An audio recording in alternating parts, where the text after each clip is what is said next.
Olá amigos, tudo bem? Esse é mais um episódio do Review. Hoje a gente fala sobre o aniversário de 25 anos do iMac e o que ele trouxe de genialidade para a área de gerência de produto. Fiquem comigo que a gente já volta.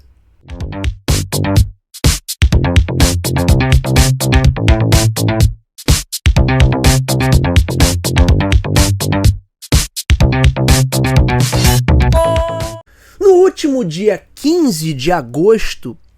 o iMac fez 25 anos do seu lançamento. Em 15 de agosto de 1998, a Apple anunciava o seu iMac, uma linha icônica que marcou não só uma nova era de design na área de produtos de tecnologia e eletroeletrônicos em maneira geral. Na verdade, o design até do iMac, a gente pode dizer que ele influenciou design de produto em várias outras categorias, em muitos outros segmentos, mas o lançamento é icônico porque, primeiro, é um produto que fez um estrondoso sucesso, segundo, porque marca o momento de virada ali de uma Apple que praticamente faliu ao longo dos anos 90, tem toda aquela novela, né, que já foi tema de filme, série, livros, quer dizer, a Apple cresce, Steve Jobs acaba sendo expulso da companhia, depois ele retorna e faz meio que uma reorganização geral, elimina uma série de produtos que já não faziam o menor sentido, acho que nunca fizeram sentido,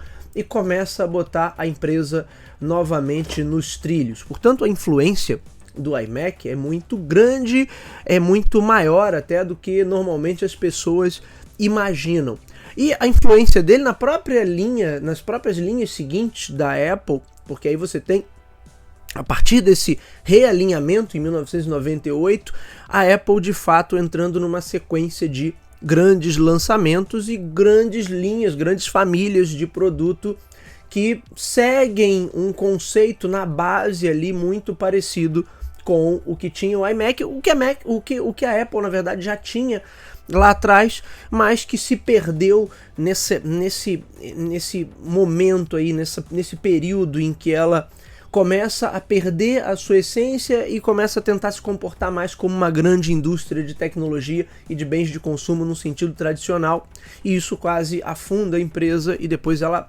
volta para os trilhos. Então depois do iMac você tem, alguns anos depois, início ali dos anos 2000, você tem iPod, um pouco mais à frente você tem iPhone, depois você tem iPad, né? Ou seja, ela entra ali numa sequência de grandes lançamentos, o que permitiu à empresa, inclusive, se reestruturar e ter uma arquitetura tão poderosa como a que ela tem hoje, e de certa maneira ela não está mais tão refém da inovação. Isso é inclusive uma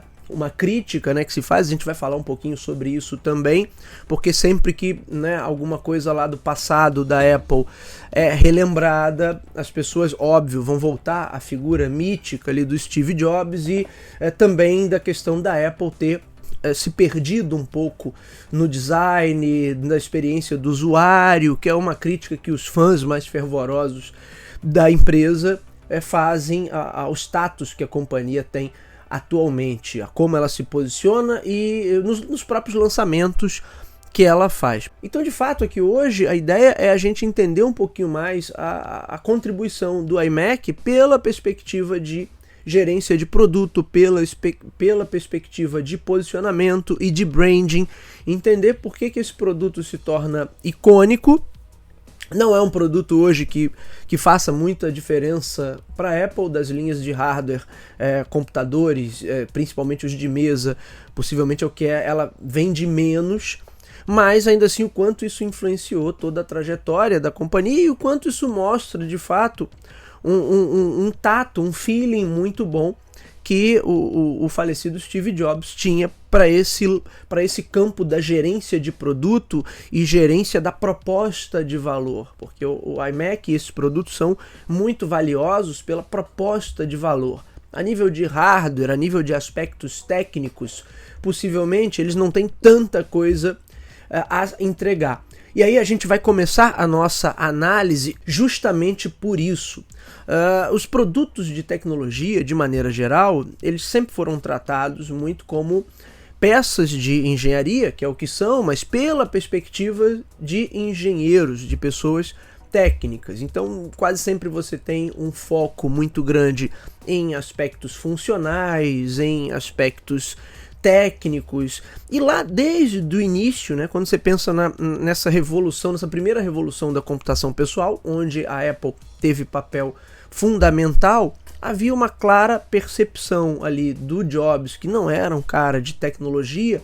em transformar aquilo ali em produtos melhores, em soluções melhores. Eu não vou nem usar o termo produto, porque ele acaba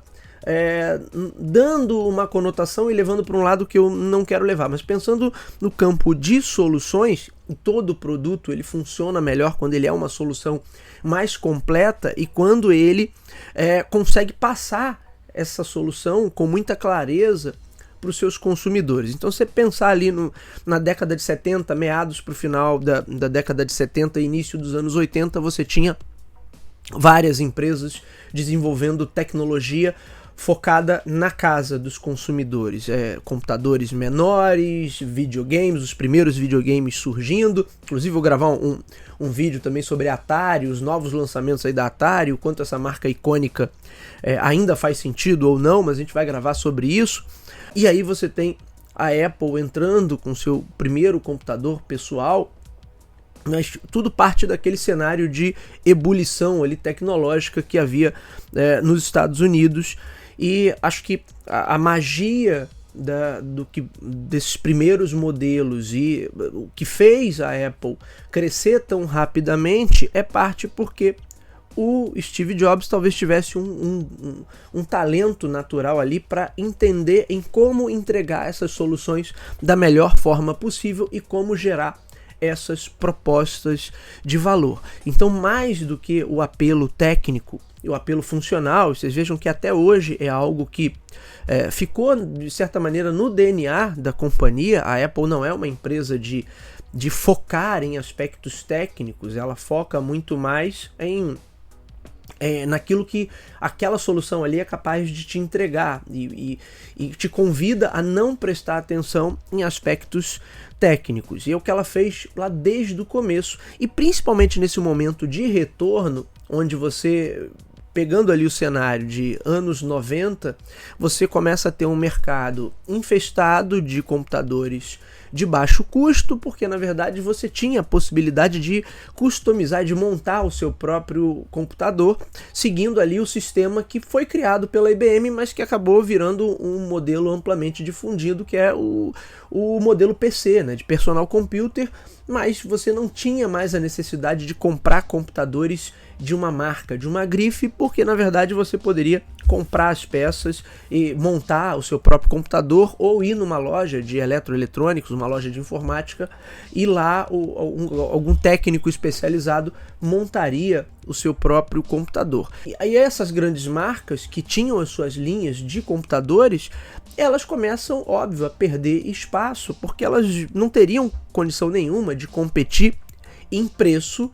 com a possibilidade do camarada montar o seu próprio computador. Sem falar que você começa a ter marcas menores, marcas mais genéricas, ou seja, esse mercado de PCs, ele é um mercado que se torna massivo, vai se tornando cada vez mais massivo, justamente porque você tem possibilidades ali de comprar computadores por um custo cada vez menor. E aí essas linhas de produto, onde você tem a IBM com a sua linha PC, você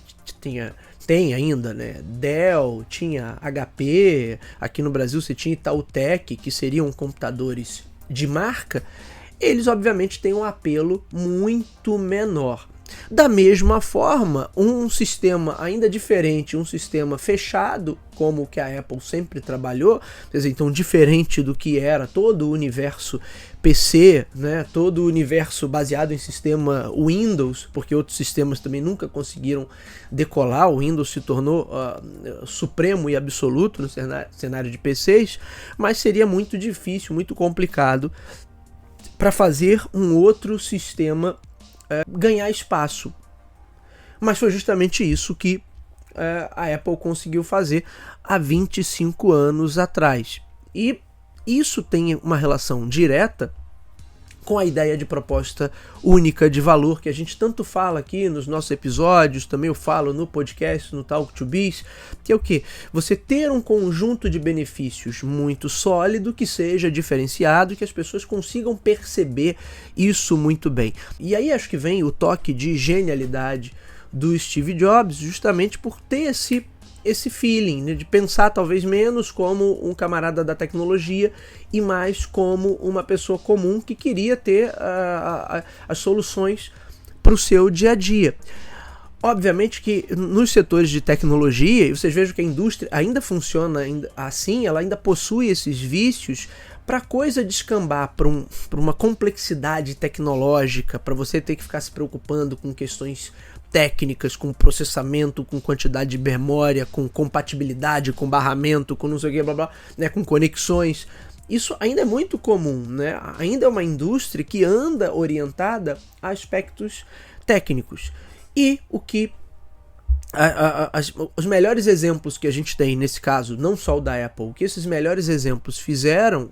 olha, eu não quero que você se preocupe mais com questões tecnológicas, porque você vai ter que se preocupar, na verdade, com as funcionalidades que você precisa para o seu dia a dia. Eu sei que isso também gera toda uma outra enxurrada de críticas a respeito de sistemas fechados, que é uma crítica que se tem hoje ao mundo da tecnologia, de maneira geral, ao mundo das plataformas digitais, né? Porque a internet, lá do começo, eram sistemas abertos, coisa tal. Sim, e eu tendo a concordar com todas essas críticas, mas numa dinâmica de produto, de produtificação de uma ideia, e pegando, né, a essência da gerência de produto, né, eu pego uma ideia, um conceito, um tipo de solução, eu preciso transformar aquilo num produto. Aí transformar num produto significa em transformar algo que eu consiga replicar em série, transformar aquele conceito em algo que eu consiga replicar em série, comercializar aquilo, empacotar de uma forma que aquilo possa ser comercializado. E aí é muito difícil você passar por esse processo de produtificação, por assim dizer, sem simplificar e sem fechar os sistemas. Porque, na verdade, quando eu tenho sistemas muito amplos e abertos, você tem um cenário um tanto quanto caótico, que era o cenário do universo PC/Windows durante a década de 90. Quem teve computador naquela época, como eu tinha, né, vai lembrar do caos que era, dos problemas de incompatibilidade, das dificuldades, porque é impossível que você garanta experiência se todos os fabricantes do planeta puderem fabricar para o mesmo sistema. Em algum momento a coisa vai tropeçar, você vai ter problemas de incompatibilidade, você vai ter problema com equipamento que não conversa, com software que não conversa com equipamento que não conversa com software. Portanto, não é só na área de tecnologia que acontece isso. Tem um artigo muito bom aqui que saiu no Estadão, né, o que significa viver no mundo que a Apple criou. Como de costume, eu estou deixando todos os links na descrição do episódio para que vocês possam conferir esse conteúdo original, onde tem uma crítica ali a esse mundo da tecnologia fechada, onde nos tornamos cada vez mais dependentes. E é verdade, mas se a gente extrapolar isso para outros setores, o mesmo não acontece quando a gente fala de um automóvel, por exemplo, o mesmo não acontece quando a gente fala da indústria de alimentos. Quer dizer, quando eu tenho eu vou ao mercado e compro, sei lá, um saco de coxa de frango já temperado, eu não estou simplificando toda uma cadeia de valor que vem antes daquilo chegar até a prateleira do supermercado, até o freezer ali do supermercado, para ter uma solução mais simples, porque no final das contas o consumidor busca isso, né? A sociedade caminha em busca de maior eficiência e o consumidor busca maior conveniência. Então a eficiência para gerar maior conveniência acaba sendo a tônica, né, de qualquer setor de atividade econômica. Aí você pode dizer assim, mas então com isso também ficamos presos a essas soluções. E sim, você fica preso a essas soluções porque aí você não vai ter todo o trabalho que de repente se teria há um século atrás se você quisesse comer uma coxa de frango no almoço. Então, eu me pergunto, na verdade, se é possível escapar desse processo de simplificação, porque hoje, no próprio mundo da tecnologia, você tem caminhos para ter sistemas abertos, para não ficar preso aos produtos e ecossistemas dessas grandes organizações. Só que qual é a contrapartida disso? É que é tudo muito mais difícil. E aí, se você pensar em o simples ato de montar um computador, montar um PC, você precisa ter algum mínimo de conhecimento ali, mesmo que você não vá montar efetivamente, você só vai comprar as peças para que algum técnico numa loja monte para você. Mas ainda assim você precisa ter o mínimo de conhecimento. Se a gente pensar em sistemas mais abertos, se a gente pensar no Linux, por exemplo, tá, óbvio, pode ser muito bacana e muito democrático, mas ele impõe ali um certo nível de dificuldade que boa parte das pessoas não vai topar. Com a vida corrida, né, com o tempo cada vez mais escasso, é claro que isso vai criar uma barreira de entrada muito grande para qualquer produto ou qualquer proposta de valor que tente ser mais aberta, mais democrática, mas ao mesmo tempo gera uma complexidade que eu não sei se é um dilema, um paradoxo que consegue superar em algum momento. E mesmo que a gente não esteja falando de sistemas tão abertos assim, mas sistemas que possuem, vamos dizer assim, menores barreiras de entrada. E aí, se a gente pegar o exemplo que eu já dei aqui do Windows, mas a gente falar hoje da arquitetura Android, você tem um conjunto muito maior de fabricantes, um ecossistema maior de aplicativos, que era a comparação na época, né, entre o Windows e Mac. Mas em compensação você tem um sistema que está muito mais vulnerável, que pode ter muito mais problemas de incompatibilidade, a experiência não necessariamente vai ser garantida, a menos que você use também os produtos que são topo de linha ali, que você tem uma série de cuidados. Quer dizer, a contrapartida para esses sistemas mais abertos acaba sendo um ecossistema um pouco mais difícil de lidar. E aí, né, de novo, o toque ali da Apple para essa indústria de tecnologia, que eu acho que hoje, se a gente pegar o que faz a Nintendo, é muito próxima, né, tá muito próxima ali, e a gente está sempre falando da Nintendo aqui também, mas está muito próxima desse